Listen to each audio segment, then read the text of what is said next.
Camarade ludopathe, bien le bonjour. Il m'a semblé nécessaire de vous parler des jeux qui ont impacté durablement ma perception du monde ludique. Et ils influencent fortement ma critique que vous pouvez retrouver sur cette chaîne.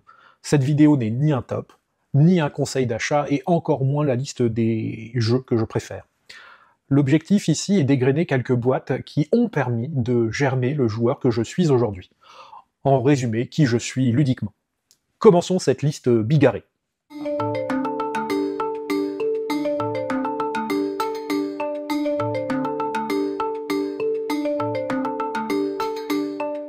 Alors bien entendu, dans mon enfance, comme beaucoup, j'ai pu jouer au Monopoly, à la bonne paye, à la richesse du monde, mais au début de mon adolescence, c'est le tarot qui m'a marqué, non seulement dans les couloirs du lycée, et peut-être même avant, c'est des soirées avec des adultes qui ont forgé la découverte d'une stratégie, d'une recette réfléchie pour accéder à la victoire.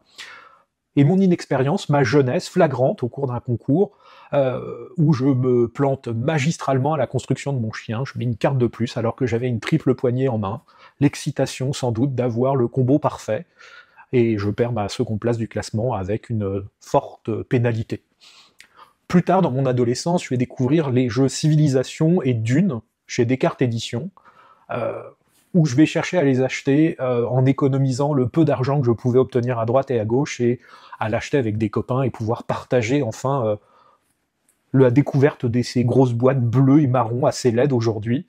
C'est vivre des parties endiablées, c'est découvrir la fourberie dans Dune, les alliances. Bref, la joie du partage et d'une interaction qui va vraiment m'impacter jusqu'à aujourd'hui. Il y a eu Catan, bien entendu, avec le bonheur de la négociation, et Dieu sait que j'adore ça, la négociation. Et enfin, un jour, je lis dans une petite encart, dans un canard quelconque, qu'une édition française débute avec un petit jeu en 2 lettres, IS, et je rentre dans une nouvelle ère pour moi du jeu de société. Je découvre Istari et ça va vraiment me marquer. Aujourd'hui, Is a peut-être un peu mal vieilli. J'en garde une vraie nostalgie de faire monter et descendre ses prix. C'était un vrai bonheur. Beaucoup plus tard, je pourrais parler de Pandémique, acheté totalement à l'aveugle à Essen, chez Zedman, sans vraiment savoir ce qu'il en est, et le découvrir à la maison et prendre vraiment du plaisir avec ce coop médical, peut-être un peu prémonitoire, qui est Pandémique. Et si on enchaîne, Pandémique, c'est la version Legacy, où d'abord je me suis dit, quoi, détruire un jeu? Ils sont devenus fous en fait, ces éditeurs, et finalement m'y résoudre, ou plutôt on me l'offre et je me résous à y jouer, et la claque, bon Dieu, que de vivre cette histoire, c'est chouette, c'est vraiment impactant. On est dans une série, mais en fin de compte, c'est au-delà, on est acteur, et c'est vraiment un bonheur que d'être acteur. Je crois que l'histoire m'a marqué à vie, je pourrais la raconter, je pense encore 10 ou 20 ans plus tard.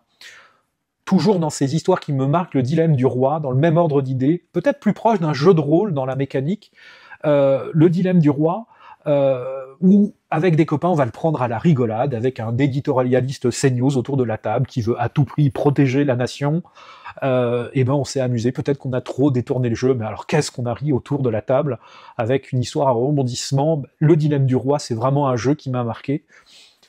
Si on continue cette idée de petit jeu de rôle, ou de jeu de rôle temps réduit, petit meurtre et fait divers, et de voir la tête des joueurs qui ne comprennent absolument pas ce qu'on est en train de leur raconter, l'intérêt de ce truc, et qui finalement vont complètement se laisser embarquer une fois que les parties vont démarrer, et on va découvrir des talents d'acteurs, on va avoir des histoires abracadabrantesques, des choses qui n'ont pas de sens, histoire de placer ces mots, et on se marre à voir la tête du détective qui n'arrive pas à trouver qui a placé les bons mots et les mauvais mots. Il y a une ambiance absolument merveilleuse autour de jeu. Je le ressors encore aujourd'hui. Je ne sais pas s'il a si bien veillé que ça, peu m'importe. En continuant dans l'ambiance, c'est peut-être Link qui va me marquer le plus, où beaucoup de gens ne veulent pas comprendre le réel, encore une fois, au premier abord. Et finalement, une fois la première partie passée, il y a une stratégie, il y a des thèmes qui s'embarquent, des parties qui s'enchaînent, et ça devient vraiment addictif avec des joueurs qui le réclament. Celui-là, je pense que je le sortirai toujours souvent. Si je passe dans des jeux qui m'ont plus encore marqué, ça va être un Eclipse, avec un 4X que je trouve, moi, accessible finalement aujourd'hui, et le bonheur de pouvoir construire une stratégie sur du long terme, peu m'importe le thème en fait, et je retrouve ça, cette idée que j'avais du tarot dans mon adolescence, que je retrouve avec Eclipse, de reconstruire quelque chose, de penser à une stratégie pour conquérir les points de victoire. Aussi, d'autres jeux que je vais acheter à SN, sans doute à l'aveugle, ou en ayant peu lu dessus, bah, je vais être un peu aventureux à aller essayer un Revive, où peu de jeux sont disponibles à la vente, et pourtant, quand on va ouvrir la boîte et qu'on va l'essayer, ça va être un vrai bonheur, un vrai mélange savoureux de deck building, de placement, de développement, et c'est là où on entre dans une ère où peut-être beaucoup de choses ont été essayées, c'est difficile de construire quelque chose de nouveau, et bien on va assembler de nouvelles... on va assembler des mécaniques déjà connues, mais Revive en fait un mélange qui est vraiment savoureux, avec un challenge qui est vraiment agréable. Ensuite, de l'année dernière, Voidfall me marque énormément. Un vrai 4X, ou plutôt un euro 4X, je sais pas si c'est vraiment un 4X, avec une programmation omniprésente, on en a parlé sur la chaîne, c'est un jeu que je trouve génial. Est-ce que c'est moi qui le trouve trop accessible, ou c'est peut-être moi qui ai besoin d'avoir ça? Mais Voidfall, malgré sa grosse boîte, ben je trouve que c'est un jeu presque parfait dans ce que j'attends d'un jeu. Enfin, je pourrais citer Orléans, avec une originalité du backbuilding, d'organiser, de gérer ses petits jetons d'ouvriers en farfouillant dans son sac.